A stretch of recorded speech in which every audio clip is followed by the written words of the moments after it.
특별히 이 데가볼리의 그러니까 이름 없는 청년이죠.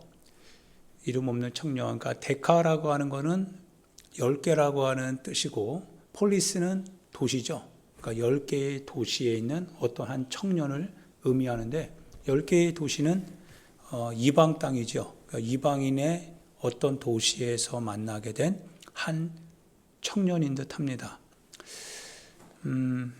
그런데요, 이 청년이 기괴한 거죠. 기괴한 청년인데 이 청년은 일반 사람들은 도무지 상상할 수 없는 무덤과 무덤, 바로 그런 사이에서 기거하는 청년. 정상적이라면 과연 이 무덤과 무덤 사이에서 거한다는 것이 과연 맞을까라고 할 때 어림 반푼오치도 없는 거죠. 절대 맞지 않습니다. 그런데 이 청년은 어떤 사정이 있는지 바로 이 무덤과 무덤 그 사이에서 더군다나 이 청년이 그곳이 좋아서 있는 것 같지는 않은 것이요. 자기 몸을 해치고 있더라 이거예요. 자기 몸을 해치면서 그래서 해칠 수 있는 그 적당한 공간이 바로 여기 무덤과 무덤이죠. 그런데 이 청년을 이렇게 잠시 이렇게 생각해 보면서요, 묵상해 보면서 과연 이 청년이 왜 이렇게 되었을까? 과연 이 청년이 날 때부터 이런 청년이었을까라고 하는 생각을 갖게 됩니다. 아마 이 청년 역시도 굉장히 꿈 많은 청년이었지 않았을까 싶습니다. 아마 자기 자신이 가지고 있는 하나의 어떤 꿈과 비전이 분명히 있었을 것이다 생각이 됩니다. 그리고 굉장히 노력하지 않고 그리고 열심히 살지 않은 상태에서 만약에 실패했다면 이렇게까지 참담하지는 않을 거예요. 그냥 도시에 같이 어울려 살면서 거기서 누군가가 주는 녹에 자기 자신을 맡기며 살겠죠. 누군가의 어떤 도움을 바라면서 아마 살려고 할 겁니다. 그런데 이 친구의 모습을 보니까 정말 말 그대로 무덤의 사람들로부터 벗어나려고 발버둥 치고 사람들이 도무지 함께할 수 없는 그와 같은 현장에서 그러한 자해를, 학대를 자기에게 하고 있더라 이거예요. 아마도 이 청년이 가지고 있었던 옛 모습을 한번 생각해 보면 이렇게 가정해 보고 싶습니다. 이 청년은 정말 꿈과 비전이 있었던 친구였다 이런 생각을 하게 됩니다. 그리고 누구보다도요 열심으로 세상을 살아가려고 발버둥 쳤던 사람이었을 것이다. 그만큼 애쓴 만큼 수고한 만큼 그의 실망도 정말 굉장히 컸던 것 같습니다. 아마 자아가 해체된 거죠. 자기 자신이 생각했던 것과는 정반대의 어떤 충격적인 어떤 쇼킹한 것 같은 어떤 파괴적인 사건, 그것이 이 청년을 아마 굉장히 힘들어하게 했을 것이고 아마 견딜 수 없게 만들지 않았을까라고 하는 생각도 갖게 됩니다. 아무 비전이 없다면 다가오는 불행 자체에 대해서도요, 에이 팔자련이라고 생각할 텐데요. 그런데 이 친구는 그런 스타일은 아닌 것 같아요. 이 친구를 생각할 때마다 굉장히 희망이 있었을 청년 아니었을까. 그렇기 때문에 그 공간이 한 번에 와르르 무너졌을 때 그것이 감당이 안 되기 때문에 결국은 자신에 대하여서 굉장히 학대할 수밖에 없는 이런 지경까지 오지 않았을까. 살아서 더 이상 뭐하타나 내 자신이 가는 길 더 이상 이것이 갈 수 없게 되어졌다고 한다면 여기서 내 인생은 정리해야 되는 거 아닌가라고 하는 이와 같은 하나의 어떤 그 절박함이 무너져 버린 거죠. 그러면서 거의 와르르 인생의 정체성마저 흔들려 버리니까 결국 그가 선택하는 것은 나 같은 인생은 무덤이나 가야 되겠다라고 하면서 자기를 계속적으로 학대하는 거죠. 막 자해하는 거죠. 그리고 악한 귀신은 이런 사람을 절묘하게 또 차지해버린 거죠. 그러니까 거의 엎친 데 덮친 격이죠. 자기 자신 스스로도 무너지는 바로 거기에서 절망을 딱 경험하는 바로 거기에서 그 충격을 이기지 못해서 자기 자신에 대하여서 비극적인 결말로 나를 정의해 내리는 순간 숱하게 많은 귀신들이 뭡니까? 그 영혼을 얼싸구니 하고서 그 안에다가 집을 져버린 거죠. 더 이상 이 사람은 어떻게 해볼 방법이 없는 거죠. 그러나 처음부터 귀신이 점령했던 사람은 아니죠. 처음부터 이 사람은 귀신이 집을 틀 만큼 그렇게 편안한 그런 사람도 아니었던 거죠.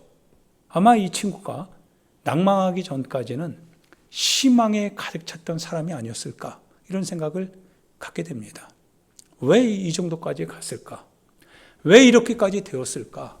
라고 하는 생각을 한번 갖다 보니까요, 마음이 좀 착잡하고 마음이 너무 어려워집니다. 어려워진 것도 사실입니다.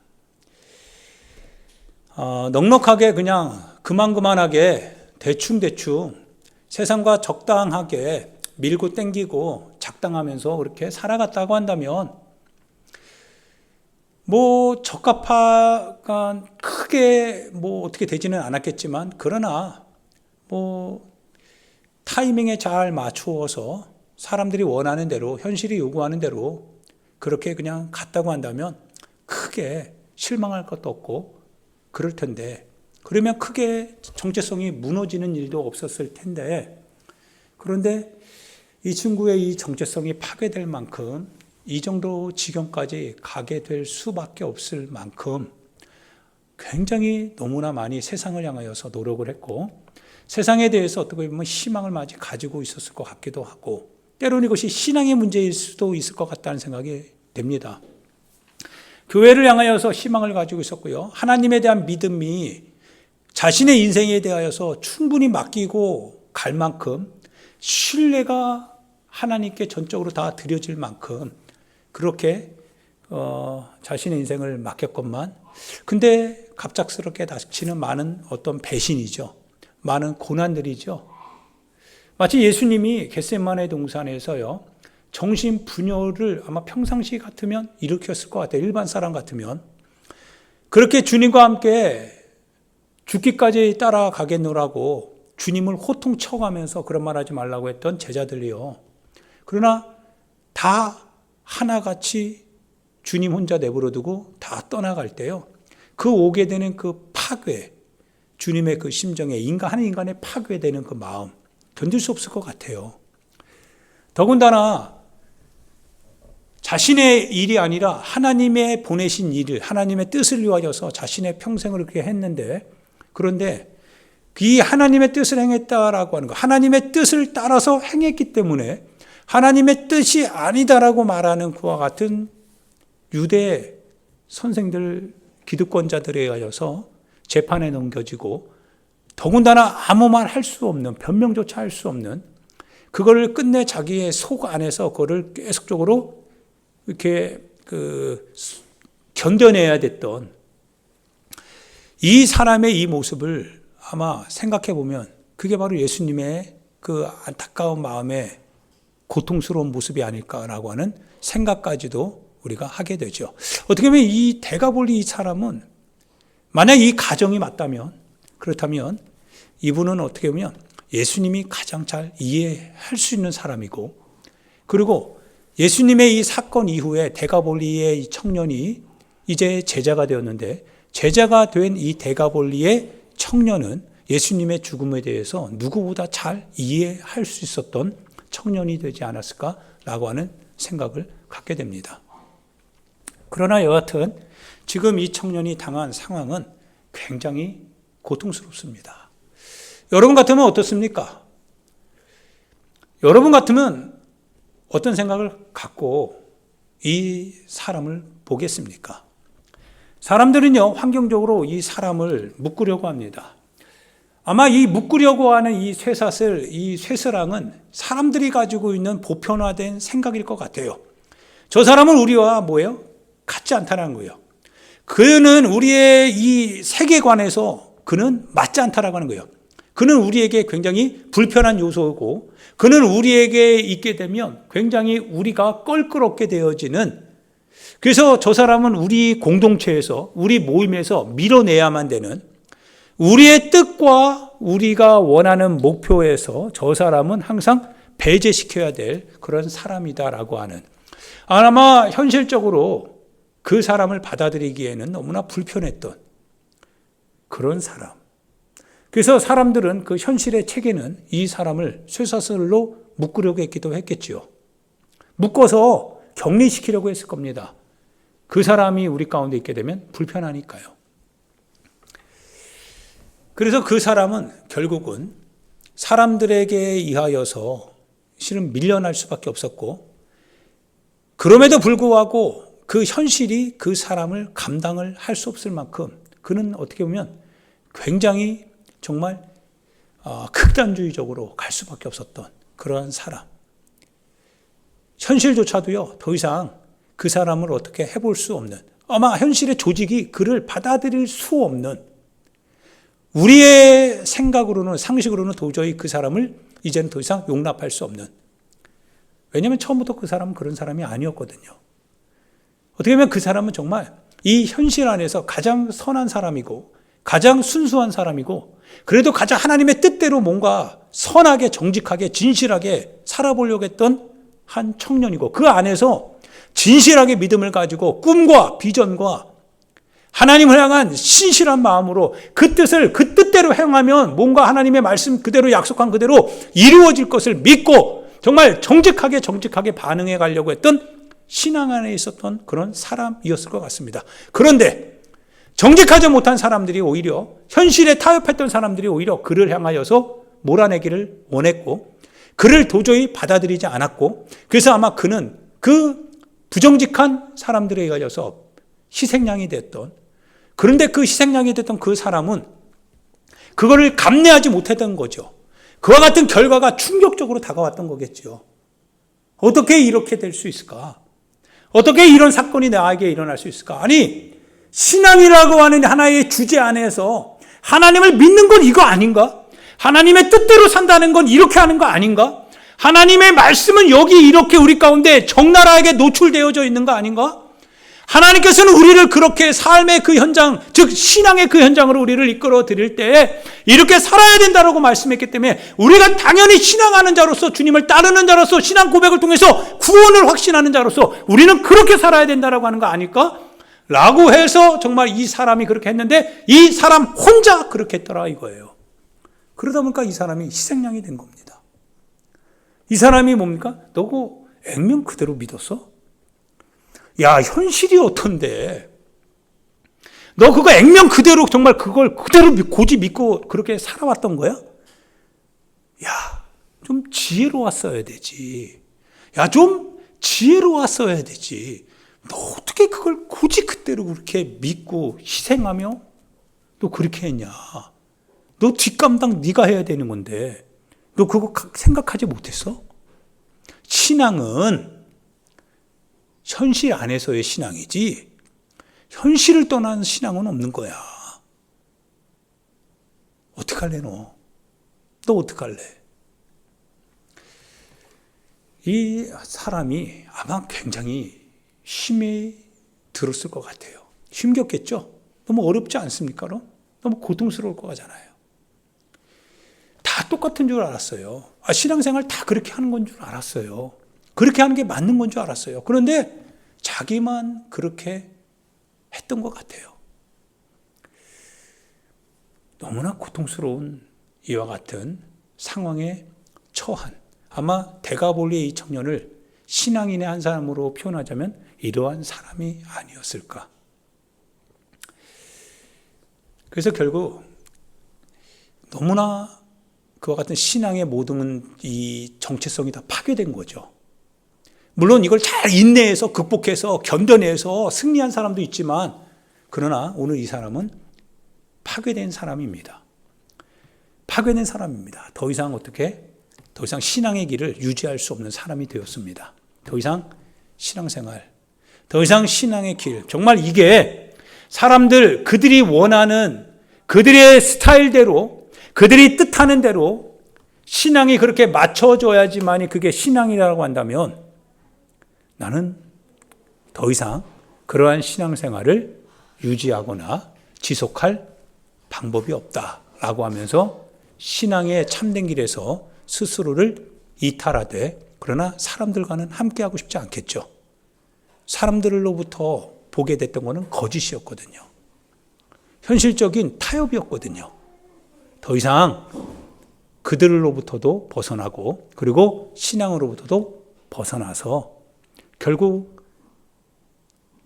현실이라고 하는 곳에서 이탈된, 그래서 결국 무덤과 무덤 사이에서 거할 수밖에 없는, 그러면서도 자기 자신에 대해서 뭐예요? 그 자기 분열에 빠져서 자기를 자해하는, 자기를 학대하는, 너무 불쌍하죠. 너무 불쌍한 사람입니다.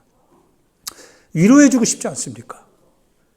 청년이요, 다 그런 거 아니다. 너의 신앙이 옳다라고 말할 수 있는 또 하나의 사람이 있어. 내 주변이 너를 향하여서 그렇게 고통스럽게 했다 할지라도 네가 무엇에 의해서 좌절을 느끼고 낙심을 했든지 간에, 그러나 너의 생각과 동의할 수 있는 또 다른 신앙인이 있어. 비록 그 사람들이 소수라고 할지라도 가서 그 사람의 손을 잡고요, 그 사람의 마음을 이해하고 그 사람이 왜 낙심할 수밖에 없는지, 그 사람이 왜 자신의 꿈과 비전을 그렇게 철저하게 유린당하고 파괴당하면서 그래서 결국 여기까지 올 수밖에 없었는지, 그 사람의 사정을 듣고 위로하고 격려해 주고 싶은 마음. 그런데 사람들은 그가 부담스러운 겁니다. 이미 그는 너무나 피폐해져 버렸고요. 그는 너무나 우리와 같지 않은, 정말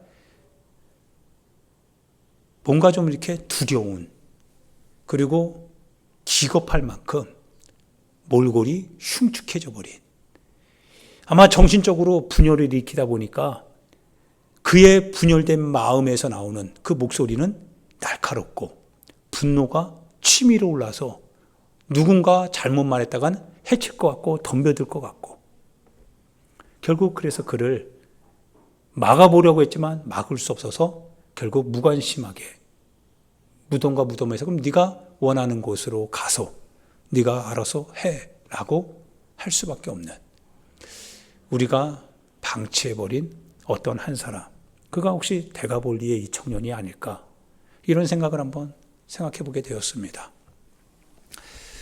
아마 예수님은 이기셨기 때문에 예수님이 될 수 있었지만요, 그러나 만약 예수님께서 그러한 상황에서 견뎌내지 못했다면 예수님도 똑같이 아마 이 미치광이의 그 같은 정신분열에 빠져서 고통하고 있을 수밖에 없는, 하나님 안에서 자기 자신을 자해하면서 하나님, 이렇게 하는 것이 하나님의 뜻이었습니까? 이렇게 하나님의 뜻대로 사는 그 결과가 이것이었습니까? 하나님, 나를 속이신 겁니까? 하나님의 약속은 도대체 어디에 있는 겁니까? 라고 하면서 어떻게 보면 예수님도 자기 자신을 막 자학하지 아니할 수밖에 없는 그런 분이 아니셨을까, 이런 생각을 하게 됩니다. 귀신이 얄밉죠. 귀신이 정말 얄밉습니다. 이 사람의 고통과 이 사람의 아픔, 이 사람의 절망과 이 낙심을 알고요, 이 귀신이요 벌떼같이 밀려들어서 그 한 사람을 잡습니다. 그 한 사람을 딱 잡고요, 그 사람이 도무지 원 상태로 회복되지 못할 만큼 그 영혼을 완벽하게 피폐하게 만들어버립니다. 영적으로 거의 죽었다라고 하는 겁니다. 귀신이 그 영혼을 차지하고 맙니다. 이 사람이 가장 필요한 게 누굴까요? 정말 이 사람을 건질 수 있는 게 누굴까요? 현실은 이미 끝났습니다. 사람도 이미 더 이상 그를 버렸습니다. 영적으로 말하자면요, 귀신이 점령해버리고 만 사람입니다. 여러분 같으면 어떻습니까?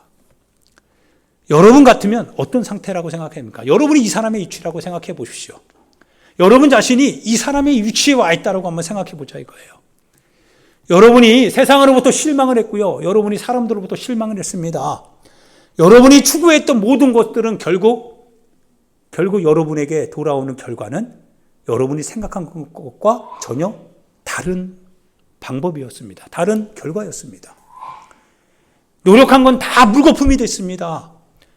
모든 건 다 끝나버리고 말았습니다. 희망도 없습니다. 이제는 다 정리해야 됩니다. 그리고 그 사람의 그와 같은 실망으로 가득 찬 그 사람의 마음에 들어온 것은 회복의 영이 아니라 귀신의 영들입니다. 귀신이 그 사람의 영혼을 마저도 꽉 자리 잡아서 옴짝달싹 못하게 했고, 그를 바로 무덤과 무덤 사이에 갖다 놓고서 거기서만이 그가 거처할 수 있는 곳이요, 그 거처하는 그곳에서도 자기를 학대하고 자해하는 그와 같은 절망에 빠진 이 사람. 이런 경험이 가끔 있지 않습니까? 가끔 이러한 경험 속에서 결국에는 나를 자학하고 자해해야 될 수밖에 없는 이러한 상황, 실망만으로 가득 찰 수밖에 없는 이러한 상황에서요, 오늘 이 사람을 향하여서요, 누가 나오세요? 오늘 이 사람을 향하여서 예수님께서 다가오십니다. 예수님이 그 사람이거든요. 어떻게 보면 예수님이 바로 그 대가볼리 그 청년과 똑같은 사람 같아요.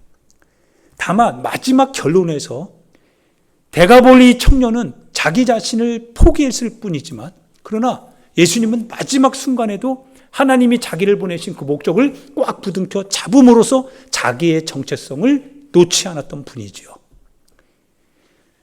어떻게 보면 우리는 그냥 종이 한 장 차이 같아요. 신앙생활을 하다가 당하는 고난 앞에서 나를 놓아버리면 우리는 이제 다 무너져 내릴 것 같습니다. 그런데 예수님처럼 마지막 순간에도 그걸 놓지 않는다면 승리하겠죠. 그러나 견딜 수 있는 힘이 있어야 되는 거죠. 예수님께서요, 이 대가볼리 이 청년에게 다가옵니다. 이 청년에게 다가가면서요, 이 청년이 특별히 도움을 구하지는 않았습니다. 이미 귀신에 점령당했거든요. 그런데 예수님이 그 청년을 향해서 이렇게 다가가십니다. 이 은혜가 여러분과 나에게 있기를 정말 간절히 소원합니다. 그렇게 되기를 축복합니다. 사정이 없으면 주님이 가실 이유는 없었을 것 같습니다. 사정이 있어야 찾아오든지 주님이 가든지 할 거 아니에요. 내가 주님이 필요한 사정에 있어야 내가 주님께 가든지, 그래서 간절히 나를 찾는 자가 나를 만날 것이다 라고 하는 그 응답을 받을 것인지, 아니면 내 자신이 더 이상 어떻게 해볼 수 없어서 주님이 찾아오지 아니하시면 도무지 가능성이 없어서 그래서 주님이 찾아오시든지, 둘 중에 하나인데,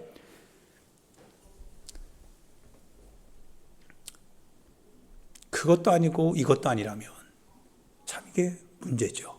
라오디게아 교회 같지 않습니까? 미지근한 겁니다.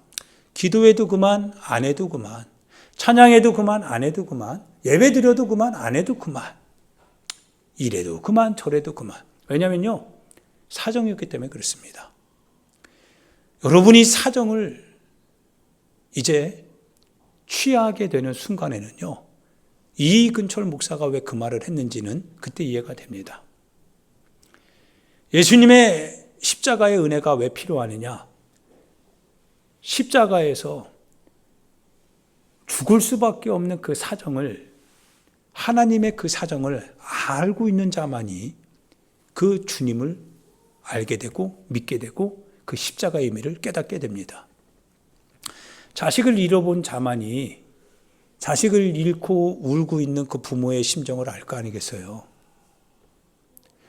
내 자식이 고통 가운데 실패해서 울고 있는 그 경험을 가지고 있는 부모가 위기 가운데 있는 어떤 한 청년의 그 마음을 알고 도우려고 발버둥 치지 않겠습니까? 사정이 있어야 다가가는 거예요. 사정이 있어야 또 주님이 다가오시는 거고요. 누가복음, 마태복음, 마가복음, 요한복음을 쭉 읽어보면요, 다 사정이 있었죠. 사정 없는 사람이 없습니다. 마가복음에서 나오는 첫 번째 이 중풍병자 4사람에게 들려 나오는 중풍병자, 그 중풍병자 고통 가운데 있는 자기 친구의 사정을 4명이 알고 있죠. 그 사정을, 그 중풍병자의 사정을 알고 있으니까, 같은 마음을 갖고 있으니까 내일 하자, 사람들 다 떠나간 다음에 하자, 그러지 않더라 이거예요. 왜요? 낳고 싶은 그 사람의 그 마음의 사정을 내 친구도 똑같이 갖고 있었던 겁니다. 교회도 마찬가지고 우리 신앙생활도 마찬가지인 거예요. 내 사정이 되어야 아는 거예요.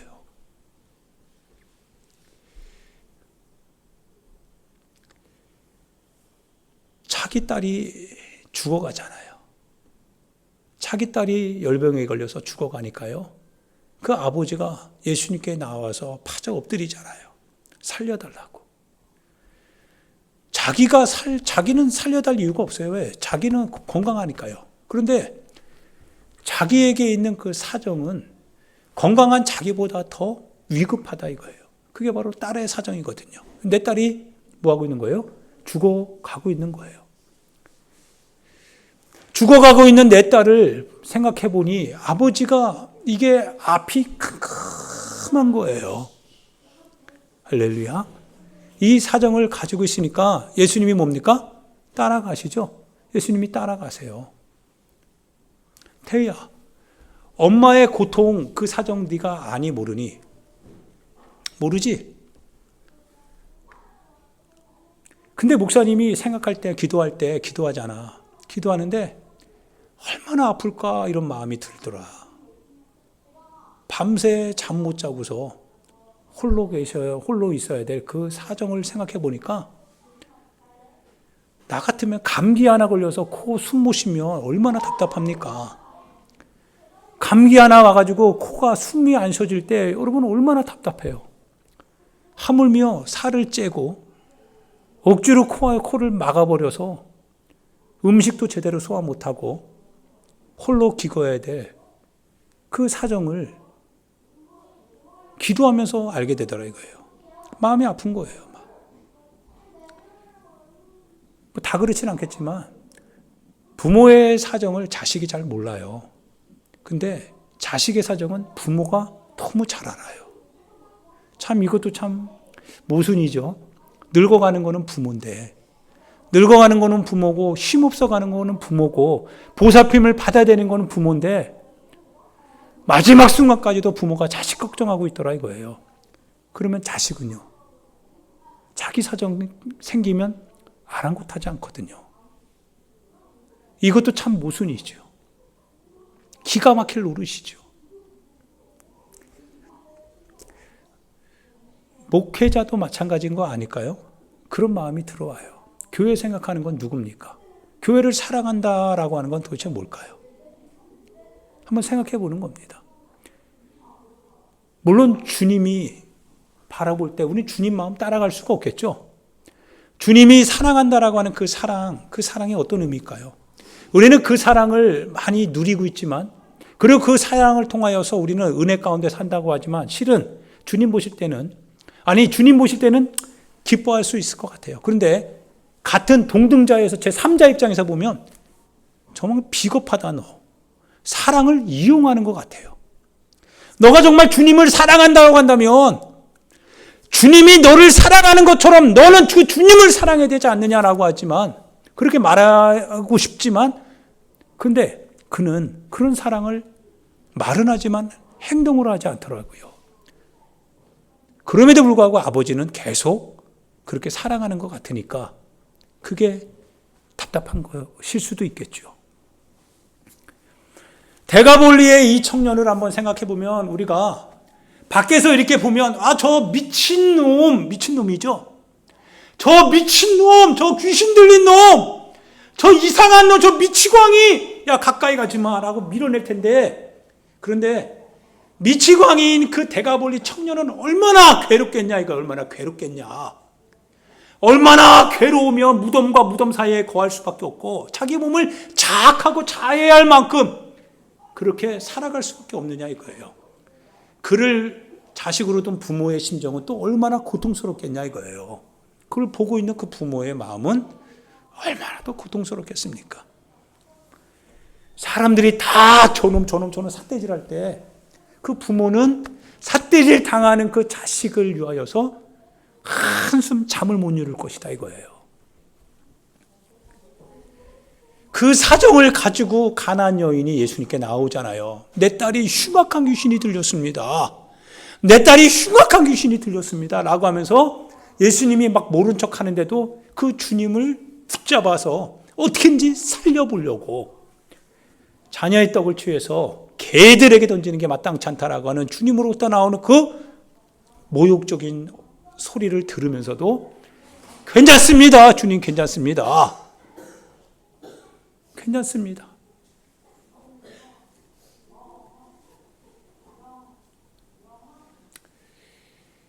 그 부모의 사정이 주님의 마음을 감동시키더라 이거예요. 사정이, 그러니까 주님을 감동시키는 건 바로 뭐냐? 우리가 가지고 있는 사정이더라 이거예요. 사정. 그 사정을 가지고 주님 앞에 가라는 거예요. 나도 여러분도 주님 앞에 사정을 가지고 가자 이거예요. 해도 그만 안 해도 그만 그게 아니라 사정을 좀 가지고 가자 이거예요. 혈루증 걸린 여인이 사정이 있어요. 12년 동안 온 재산을 다 낭비하면서까지도 자기 몸이 여전히 병 가운데 낫질 않아요. 12년이면 지칠만도 한데, 그런데 그 여자의 사정은 자기 몸에 있는 사정이기 때문에 이거 해결한다면 사는 게, 삶의 질이 너무나 현격히 떨어지죠. 사는 게 아니죠. 고통스럽죠. 너무 고통스럽죠. 주님이 오셨다라고 하는 그 소리만 들어도요, 이 여자는 단순한 사정이 아닙니다. 이때다. 이 사정을 해결할 수 있는 분은 오직 예수님이고, 그걸 해결할 수 있는 오직 한 번의 시간이 있다면 주님 만나는 그 시간이다. 타이밍을 놓치지 않으려고 발버둥 쳤다 이거예요. 따라해 봅시다. 발버둥 치는 사정을 가져야 됩니다. 발버둥 치는 사정을 가지고 예수님께 나아갔을 때요, 그 사정으로 말미암아 주님이 뭐 어떻게 타치하고 여인아 뭐 했냐, 뭐 하기를 원하냐 묻지도 않아요. 그냥 옷까지만 딱 만졌는데도요, 주님으로부터 능력이 나가더라 이거예요. 할렐루야.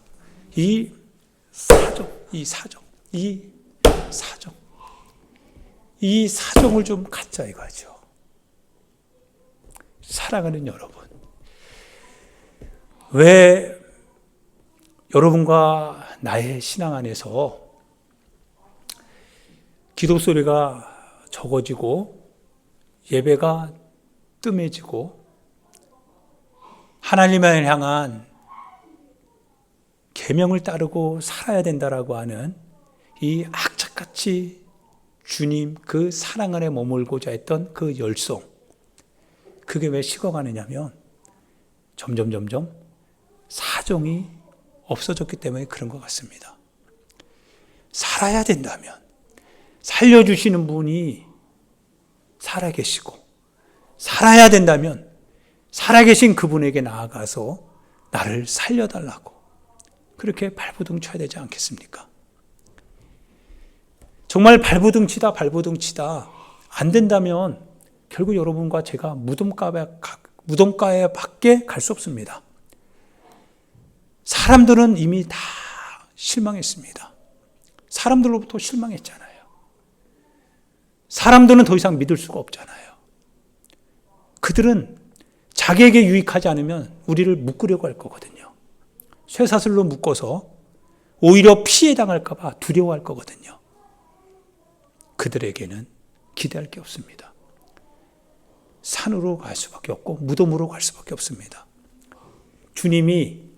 내가 주님을 만날 수 없다면 이제 모든 건 다 중지될 겁니다. 그리고 나는 내 자신에 대해서 학대하고 내 자신에 대하여서 실망감에 고통할 것입니다. 내가 갈 수 없다면 그러면 이제 할 수 있는 것은 주님이 내게 오시는 겁니다. 주님이 내게 오셔야 됩니다. 이게 아니면 진짜 신앙생활 할 말 없을 것 같아요.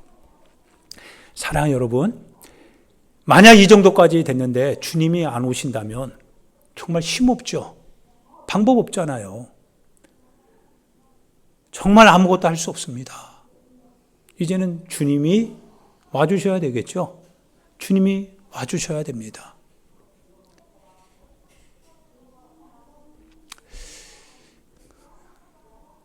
그리고 우리 주님이요, 이 대가볼리 청년에게 다가오십니다.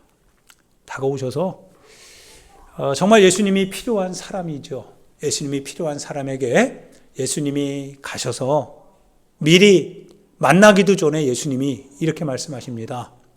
더러운 귀신아, 그에게서 나오라.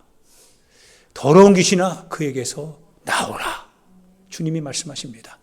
더러운 귀신아, 그에게서 나와라. 그에게서 나와라. 더 이상 그를 상관하지 말라는 거죠. 더 이상 그를 상관하지 마라. 더러운 귀신들아. 더러운 귀신들아. 누구에게요? 대가볼리 그 청년에게 다가가더라 이거예요. 사람들이 그를 밀어냈죠.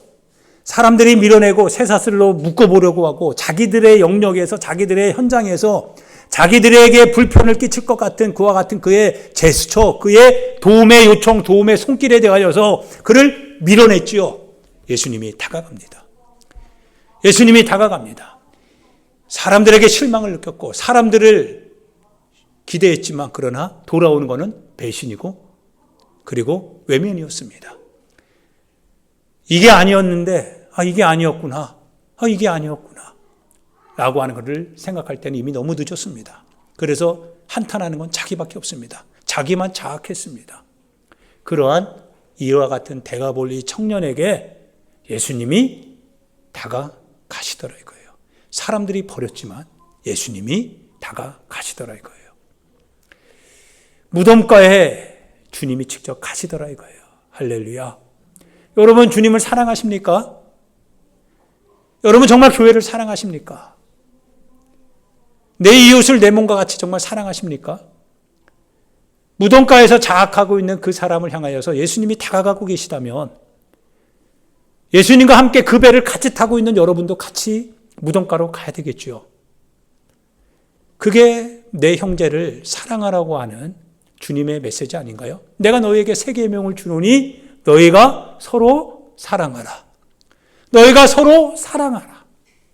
너희가 서로 사랑하라. 이것이 너희에게 주는 내 새 계명이다. 무덤가로 가고 계시는 그분을 향하여서 우리가 같이 무덤가로 가야 됩니다. 무덤가로 가라고 저는 여러분에게 명령합니다. 주님의 목소리를 따라서 여러분에게 부탁드리고 권면하고 명령하기까지 합니다. 평범한 가운데서 손 내밀어서 누군가가 손을 잡아주는 건 누구나 할 수 있습니다. 받을 거 생각하면서 구워주는 거 누구나 할 수 있는 겁니다. 대접받을 거 알면서 누군가를 대접하는 거 누구나 할 수 있는 겁니다. 그건 세리도 다 한다고 했습니다. 그런데 무덤가로 쫓아내어서 우리 영역을 지키려고 하는, 즉 우리와 다른 무덤가로 가서 쫓겨나야 될 그 사정을 가지고 있는 그 사람, 스스로를 자학하고 학대할 수밖에 없는 그 사람, 그 사람을 향하여서 예수님이 다가가고 있다고 한다면 그 예수님이 우리 안에 계시는 여러분 안에서 그분이 여러분과 나의 삶의 주인이라고 하시면, 그러면 그 주인이 나로 하여금 배를 몰게 하고 인생의 배를 몰고 그리고 그 대가볼리 그 무덤가로 나를 데리고 갈 겁니다. 주님이 내 안에서 여러분 안에서 그분이 우리 육체를 사용해서 그에게 다가갈 겁니다. 더러운 귀신아, 그에게서 나가라. 그리고 그 영혼을 건져낼 겁니다. 할렐루야. 사랑하는 여러분, 신앙에 있어서 우리 정직해야 됩니다. 신앙의 본질에 있어서 정말 우리 정직합시다. 사랑하는 여러분, 은밀하게 내 자신이 가지고 있는 육체의 소욕을 신앙이라고 하는 이름으로 덧칠해서, 그래서 조묘하게 내게 맞는 신앙의 옷을 가지고 나 신앙생활하고 있는 크리스찬이야라고 말하지 말고 정말 진실하게 주님을 묵상하고 주님을 바라보면서 주님이 어디로 가시는가를 잘 살펴보면서 주님께 누가 들어오고 계시는지, 누가 주님을 부르고 있는지, 부르고 있는 그 사람이 곧 내가 응답해야 될 바로 그 사람이어야 된다라고 하는 것을 내가 들으면서 우리 그렇게 신앙생활 해야 된다라고 하는 사실입니다. 그게 우리가 안 되기 때문에, 그게 우리에게 부족하기 때문에 우리 그걸 합리화시키지 말고 하나님 앞에 회개하면서 주님, 내가 너무나 힘이 없고 연약해서 해야 될 걸 알면서도 하지 못하고 있는 나를 용서해 달라고 무릎을 꿇고 하나님 앞에 회개하며 기도하며 나아가는 것이 신앙의 정직한 사람들의 반응이 아니겠느냐라고 여러분과 내가 함께 신앙의 이 노선을 잘 따라가자 이겁니다. 거짓하지 말자 이거죠. 하나님의 뜻 가운데서 움직여 나아갑시다. 그리고 그 청년이요, 이제 정신이 멀쩡해졌습니다. 정신이 온전해져 가지고요, 옷을 말끔히 갈아입습니다. 그런 청년이었습니다. 원래 그런 청년이었습니다. 원래 이런 사람이었습니다. 정말 놀라울 만큼 정말 말끔한 사람이었습니다. 꿈과 희망과 비전이 가득 차 있는 사람이고요, 현실 속에서 뭔가 하나님의 뜻을 이루어 보고자 했던 정말 그런 사람이었습니다. 이렇게 순수하고 성결한, 그래서 주님과 나도 함께 가겠습니다 라고 이렇게 말할 수 있는, 주님이 어디를 가시든지 간에 나 주님 함께 가겠습니다 라고 말할 수 있는 정말 그런 신앙 고백이 강직하게 나올 수 있었던 그 사람이었습니다. 할렐루야. 우리는 어떻게 보면 다 그런 사람입니다. 우리 다 그런 사람입니다. 주님이 그 사람을 만나서 그 사람이 그렇게 될 수밖에 없는 이유에 대하여서 주님이 충분히 듣고 그리고 해결해 주셨습니다. 그리고 이 사람이 이제 해야 될 게 뭡니까? 이제 해야 될 건 주님이 그에게 부탁합니다. 여러분, 이런 부탁 받아보신 적 있습니까? 주님에게서? 여러분, 주님이 신뢰하는 자에게 부탁합니다. 여러분, 주님이 신뢰해야 부탁할 거 아니겠습니까? 여러분이 누군가에게 일을 맡긴다면 신뢰할 만한 사람에게 일을 맡기는 거죠. 그것이 정말 값진 거라고 한다면 더 신뢰할 만한 사람에게 맡기겠죠. 주님의 복음을 누구에게 맡기겠습니까? 복음으로 말미암아 환난과 핍박이 올 텐데요. 복음으로 말미암아 여러분들에게 오게 될 그 극단적인 상황은 결국 목숨을 잃어버리는 그 지경까지 갈 텐데요. 이 복음을 누구에게 맡기겠습니까? 두려워하는 자가 이 복음을 맡았다고 한다면 금방 변절할 겁니다. 그 말씀은 땅에 추락할 겁니다. 누가 이 복음을 누구에게 맡기겠습니까? 신뢰할 만한 자에게 맡기겠죠. 바로 데가볼이 이 청년이 그 사람이었습니다. 원래부터 그 사람이었습니다. 생각해 보니까 이 사람은 원래부터 그런 사람이었던 겁니다. 그런데 그가 받은 상처가 너무 큰 거예요. 그가 받은 고통이 너무 크던 겁니다. 실망감, 그 패배감, 그것이 그 영혼을 무덤으로 스스로 끌고 갈 만큼, 거기까지가 아니라 더 나아가서 자기 몸을 자학하고 자해할 만큼 그러한 청년이었습니다. 그 청년이 예수님을 만나고 예수님이 찾아오신 거죠. 예수님이 찾아오셔서 예수님께서 부탁하십니다. 말씀하십니다. 할렐루야. 이 말씀, 이 부탁을 들을 수 있다면 그게 신앙생활에 있어서 어떻게 보면 뭐예요? 가장 값진 거죠. 주님이 나에게 부탁을 하신다는 거죠. 내가 현재에게 부탁을 하는 거랑 같은 거죠. 현재야, 이 나라 이 땅의 미래를 너에게 좀 맡긴다. 네가 복음 안에서 책임 있게 복음을 지키고 복음을 통해서 많은 사람들을 의로운 길로 이끌어와라. 이근철 목사가 이렇게 말하면 알겠어요 라고 말하면서 그냥 넘어갈 수 있는데, 근데 주님이라면, 주님이 그 말을 하신다면, 근철아, 내가 너에게 맡긴다. 그래서 베드로에게 뭐라고 하십니까?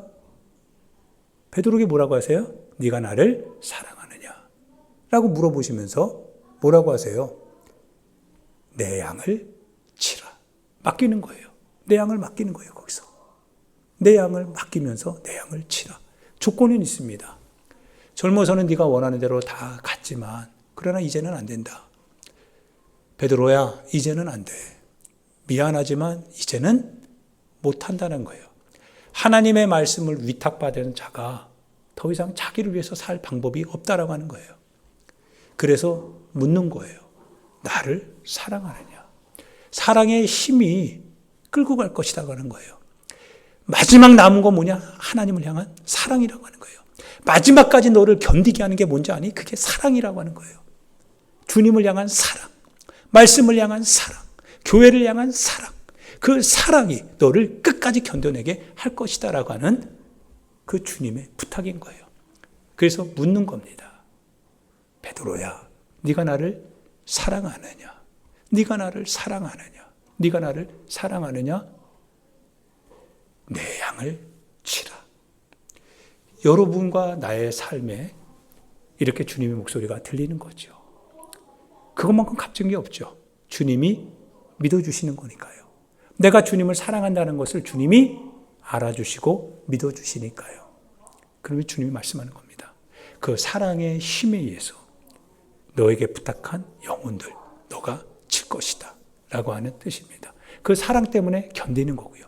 그 사랑 때문에 희생하는 거고요. 그 사랑 때문에 헌신하는 거고요.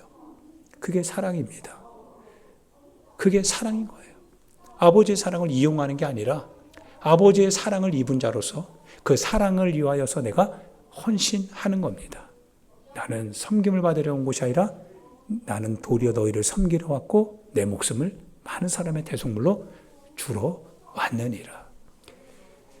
내가 너희의 발을 이렇게 선생된 자로서 제자로서의 너희의 발을 씻겨줬듯이 너희도 서로 너희의 발을 씻겨주어라. 내가 너희에게 새 계명을 주노니 너희가 서로 사랑하라. 그리하면 너희가 내 제자인 줄 세상이 알게 될 것이다. 이게 사랑이거든요. 할렐루야. 예수님이 이제 말씀을 하십니다. 19절 같이 한번 읽어봅시다. 같이 읽어봅니다. 시작.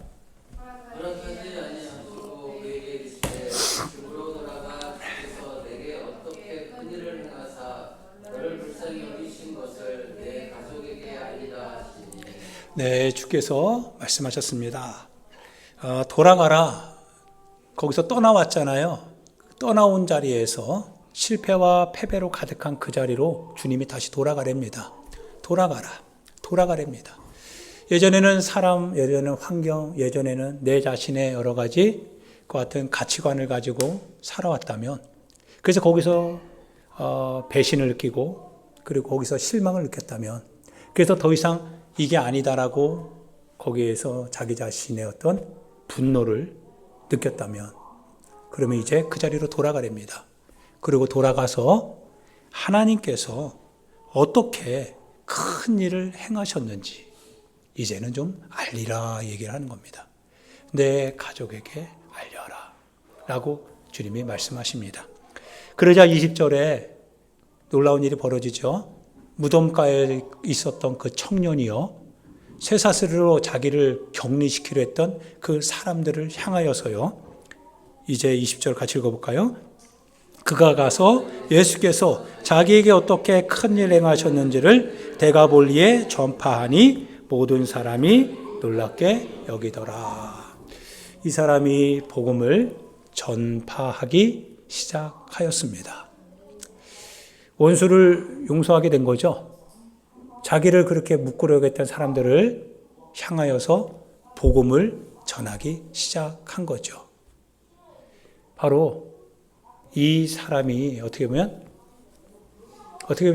예수님의 모습의 한 측면을 얘기해주고 있는 모습인 것 같습니다. 할렐루야. 이게 신앙 고백인 것 같습니다. 사랑하는 여러분, 신앙의 길을 잘 우리가 생각하고요. 그리고 주님을 알 수 있는 것은 주님의 사정을 우리가 가지고 있어야 됩니다. 근데 주님의 사정을 우리가 어떻게 합니까? 주님이 우리에게 허락해 주실 때 그 사정은 나의 사정이 됩니다. 물론 그 사정은 우리에게 때로는 고통이 되기도 합니다. 아픔이 되기도 해요. 그러나 그 아픔과 그 고통을 하나하나 퍼즐 조각처럼 맞춰보면 결국 십자가에 달린 예수님, 그분을 보게 됩니다.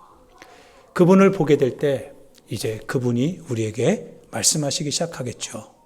가서 어떻게 너에게 하나님께서 이 큰 일을 행하셨는지 사람들에게 전하라. 그리고 그 말씀을 들을 때 그 퍼즐을 알고 있는 우리가, 그리고 여러분이 이제 예수님을 사람들에게 전하기 시작하게 될 것입니다. 이 놀라운 신앙의 역사가요, 복음의 역사가 여러분과 나에게 이루어지기를 예수님의 이름으로 축원드립니다. 같이 기도하겠습니다. 사랑하는 여러분, 먼저는 여러분의 사정을 주님 앞에 내려놓아야 됩니다. 가져가십시오. 그 고통을, 여러분이 느끼는 고통을 주님에게 위탁하시길 바랍니다. 그리고 그 주님으로부터 치유를 받으시길 바랍니다. 예수님을 만나시길 바랍니다.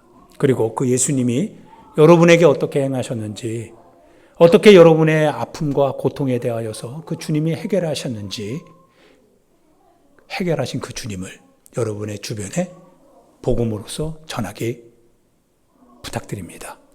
이 시간 우리 같이 주여 부르고요, 우리 주의 이름을 부르고 하나님 앞에 기도하도록 하겠습니다. 같이 기도합니다. 주여, 하나님 아버지 은혜와 사랑을 감사합니다. 하나님 아버지, 대가볼리의 한 청년의 하나님 아버지의 상황을 가지고 하나님 아버지 우리에게 말씀을 하시는 주님을 깨닫게 됩니다. 하나님 아버지, 주여 우리에게 말씀하시는 우리 하나님 아버지 감사합니다. 우리 가운데 허락해 주시는 주님의 음성을 들으며 우리가 하나님 앞에 감사를 드립니다. 하나님 아버지 역사를 이루시며 모든 일을 이루시며 모든 뜻을 이루어 나가시는 우리 하나님 아버지 감사합니다. 하나님 아버지, 하나님 세상을 지으신 분이 주님이시고 아버지 사람의 무사람의 마음을 아시며 무사람의 상황과 정황에 대하여서 친히 간섭하시고 친히 바꾸시며 친히 전하시며 하나님 아버지 또한 세우기도 하시고 낮추기도 하시며 하나님 아버지 높이기도 하시고 하나님 아버지 낮아지게 하시기도 하시는 분이 주님이신 줄을 아버지 합니다. 살리기도 하시고 아버지 죽음으로 이끌어 가시기도 하시는 분이 우리 하나님이시라 하셨습니다. 아버지 저 믿습니다. 하나님 아버지 살게 해주시는 분이 주님이시고 때로는 하나님 아버지 공허할 만큼 광야로 이끌어 가시는 분도 주님이심을 고백합니다. 하나님 아버지 역사하여 주셔서 하나님 인내의 시간이 끝나게 하여 주옵시고 하나님 아버지 주님 주시는 마음으로 주님 주시는 생각으로 하나님 아버지 주님이 아버지 향해 하셨던 모든 일들에 대하여서 하나님 아버지 모든 일을 행하신 우리 주님이 아버지 우리 하나님이 되셨다라고 하는 사실을 우리가 알고 하나님 아버지 주님을 고백하며 이 주님을 말할 수 있게 허락하여 주시옵소서. 하나님 아버지 믿음 안에서 이루어지게 하여 주옵소서. 주님의 역사가 하나님 이루어지게 하여 주옵소서. 하나님의 뜻이 이루어지게 하여 주옵소서. 하나님의 놀라운 일들이 이루어지게 하여 주옵소서. 하나님의 놀라운 역사가 하나님 우리 안에 이루어지게 하여 주옵소서. 하나님 아버지 놀라운 하나님의 아버지 그 뜻이 하나님 우리 안에 아버지 공유되게 하여 주옵소서. 하나님 아버지 하나님께서 아버지 가지고 계셨던 아버지 주님이 아버지 피로 값주고 사실 만큼 아버지 주님의 피가 희생의 대가로 요구될 만큼 아버지 교회를 세우시는데 아버지 하나님의 고통이 있고 하나님의 눈물이 있으며 아버지 하나님의 아버지 아픔이 있었음을 고백하고 하나님 아버지 그 고통을 알고 그 눈물을 아는 저희가 교회를 사랑하고 하나님 아버지 주님의 나라를 사랑하고 주님의 복음을 사랑하며 복음을 위하여서 하나님 나아가게 하여 주시옵소서. 하나님 아버지 역사하여 주세요. 아버지 한 사람 한 사람 아버지 심령을 감찰해 주시고 아버지 우리의 사정을 알고 계신 우리 하나님께서 아버지 우리의 사정을 아버지 눈여겨보시고 우리 눈동자같이 우리의 사정을 다 보고 계신 우리 하나님께서 친히 주관하시고 역사하셔서 놀라운 일로 이루어지게 하여 주시옵소서. 하나님 아버지 감사합니다. 주여 감사합니다. 하나님 아버지 은혜와 사랑을 감사합니다. 하나님 사정이 없는 자는 구하지 않습니다. 그러나 하나님 구할 만한 사정을 가지고 있는 자가 하나님 앞에 구하게 됩니다. 하나님 한나가 하나님 그 잉태하지 못하는 그 소름 때문에 그걸 해결해 보려고 하는 사정이 있었고 그 사정을 가지고 주님 앞에 나와서 하나님 기도할 때 주께서 응답하여 주셨습니다. 하나님 아버지, 주님 아버지, 우리에게도 이와 같은 사정이 있게 하여 주셔서 하나님 그 고난, 그 고통, 아픔, 우리의 하나님 여러 가지 하나님 퀘션 마크가 있는 삶의 갈등들, 고민들 하나님 끙끙거리다가 하나님 지쳐버려서 그냥 자포자기하지 말게 도와주옵시고 하나님 그걸 주님께 가지고 가서 해결할 수 있도록 하나님 도와주시옵소서. 하나님 해결받을 때 해결받은 자가 주님을 증거할 수 있습니다. 우리 하나님 앞에 기도하였더니 주께서 이렇게 응답하여 주셔서 내 영혼을 자유케 하시고 내 영혼을 풍성하게 하시고 내 영혼을 세워주셨다라고 증거할 수 있습니다. 하나님, 우리가 이러한 사람이 되게 하여 주옵소서. 하나님, 신앙이 잠자는 신앙 되지 말게 도와주시고 하나님 허리띠 바짝 졸라매고 하나님 스스로 일으켜 세워서 하나님 앞에 다시금 하나님 어린아이처럼 다시금 주님 앞에 엉금엉금 기어서라도 나와서 주님 주시는 그와 같은 하나님의 은혜 사모하는 마음으로 그렇게 나아갈 수 있도록 우리를 일으켜 세워 주시옵소서. 감사합니다. 역사하여 주실 주님을 기대합니다. 기도할 때마다 응답하실 주님을 기대합니다. 감사하오며 우리 주 예수님의 귀하신 이름으로 기도하옵나이다. 아멘. 우리 같이 찬송가 401장 하나님 앞에 찬송 드리면서 봉헌하는 시간 갖도록 하겠습니다.